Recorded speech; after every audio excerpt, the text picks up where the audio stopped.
பையன் திறமைசாலி தான், ஆனால் ஆட்டிடியூட் சரியில்லையே அப்படின்னு நிறைய பேர் சொல்கிறத நீங்கள் கேள்விப்பட்டிருப்பீங்க. ஆமாங்க, நம்மளோட ஆட்டிடியூட் தான் நம்மளோட மற்றவங்கிட்ட இருந்து நம்மளை வித்தியாசப்படுத்தி காட்டக்கூடிய முக்கியமான ஒரு சொத்து.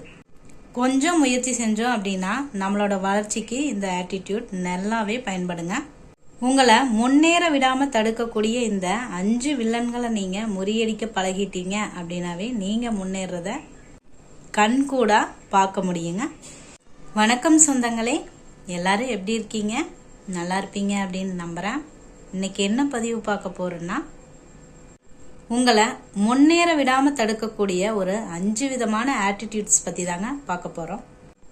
இது எதுக்காக அப்படின்னா, ஆட்டிடியூட்ஸை வளர்த்துக்கிறது அவ்வளோ ஒரு சிரமமான காரியம் இல்லைங்க. இருந்தாலும் நம்மளை முன்னேற விடாமல் ஒரு வில்லன் மாதிரி தடுக்கக்கூடியதாக இருக்குது. அதுக்காகத்தான். சரிங்க, ஆட்டிடியூட்னா என்ன அப்படின்னு நினைக்கிறீங்க? மற்றவங்களோட பார்வைக்கு நம்ம எப்படி தெரிகிறோமோ அதுதான்.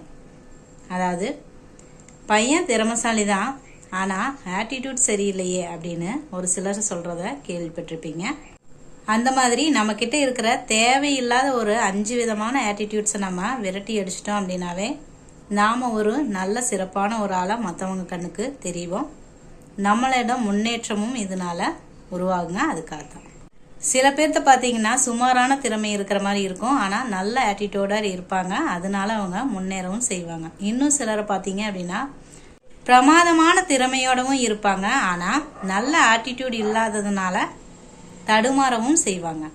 நம்மளோட ஆட்டிடியூட், அதாவது அணுகுமுறை இப்படி இருக்கிறதுக்கு காரணம் பெற்றவங்களோ மற்றவங்களோ இல்லைங்க. நம்ம கொஞ்சம் நம்மளை முயற்சி பண்ணி நம்ம கிட்ட இருக்கிற நம்மளை முன்னேற விடாம தடுக்கக்கூடிய இந்த 5 வில்லன்களை நம்ம துரத்தினாலே போதுங்க. சரிங்க, அந்த 5 விதமான வில்லன்கள் யாரு அப்படின்னு பார்த்தீங்கன்னா, ஃபர்ஸ்ட் ஊக்கமின்மை, 2வது மாற்றங்கள், 3வது பிரச்சனைகள், 4வது பயமும் தோல்வியும். இதை பத்தி தாங்க சொல்ல போறேன். ஃபர்ஸ்ட் ஊக்கமின்மை. நீங்க செய்யற காரியம் எதுவுமே உருப்படாது அப்படின்னு சொல்ற மாதிரி யாராவது ஒருத்தவங்க கூட நீங்க இருந்துட்டே இருந்தீங்க அப்படின்னா உங்க மேலேயும் உங்களுக்கு ஒரு அவநம்பிக்கை வந்துடும். அந்த மாதிரி நபர்கள் கிட்ட இருந்து விலங்கியே இருங்க.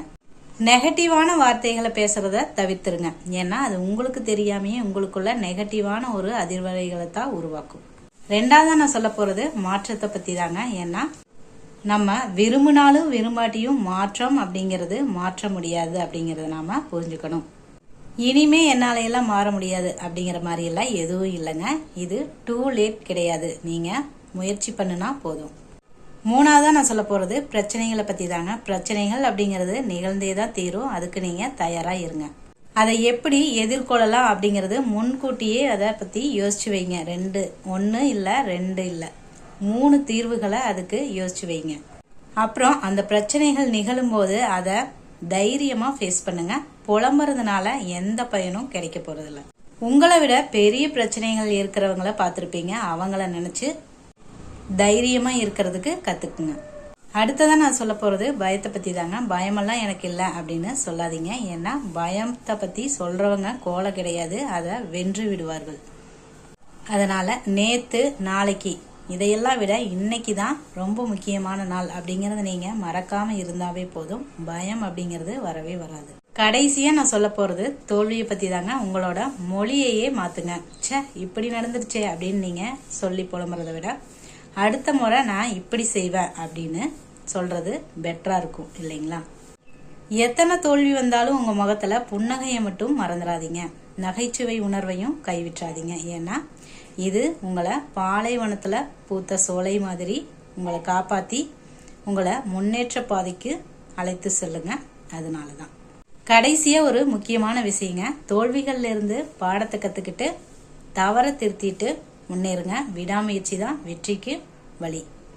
ஓகே ஃப்ரெண்ட்ஸ், உங்களை முன்னேற விடாம தடுக்கக்கூடிய இந்த 5 ஆட்டிடியூட்ஸையும் நீங்க ஒழிச்சிட்டீங்க அப்படின்னாவே நல்ல ஆட்டிடியூட்ஸை நீங்க உருவாக்கிடுவீங்க. ஒரு நல்ல மனிதராகவும் நல்ல ஒரு சாதனையாளராகவும் இந்த உலகத்துல வலம் வர்றதுக்கு என்னுடைய மனமார்ந்த வாழ்த்துக்கள்ங்க. இந்த பதிவு உங்களுக்கு யூஸ்ஃபுல்லா இருந்துச்சு அப்படின்னா ஒரு லைக் பண்ணுங்க, கமெண்ட் பண்ணுங்க. யாருக்காவது தேவைப்படும் அப்படின்னு நினைச்சீங்கன்னா ஷேர் பண்ணுங்க. தேங்க்யூ.